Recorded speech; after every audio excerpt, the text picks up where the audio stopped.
بسم اللہ الرحمن الرحیم۔ السلام علیکم دوستوں۔ عبید اللہ بن عمر رضی اللہ تعالی عنہ سے روایت ہے، فرماتے ہیں کہ میری عشاء اور فجر کی نماز کبھی جماعت سے نہ رہی تھی۔ ایک رات میرے ہاں کچھ مہمان آ گئے جن میں مشغولیت کی وجہ سے میری عشاء کی نماز جماعت سے جاتی رہی۔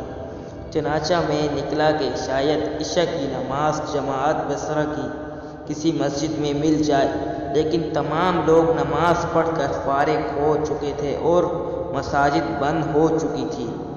پھر میں اپنے گھر لوٹ آیا اور میں نے سوچا کہ بلاشبہ حدیث پاک میں آیا ہے کہ جماعت کی نماز فضیلت رکھتی ہے، اکیلے پر 27 درجے۔ تو میں نے عشاء کی نماز کو 27 مرتبہ پڑھا اور خواب میں کیا دیکھتا ہوں کہ میں ایک ایسی جماعت کے ساتھ ہوں کہ جو گھوڑوں پر سوار ہو اور ہم مقابلہ کرتے ہیں ایک دوسرے سے، اور میں بہت ڈھونڈتا ہوں اپنے گھوڑے کو لیکن وہ نہیں مل سکتا ان کو۔ پھر ان میں سے کسی ایک نے کہا کہ نہ تھکا تو اپنے گھوڑے کو کیونکہ نہ مل سکے گا تو ہم کو۔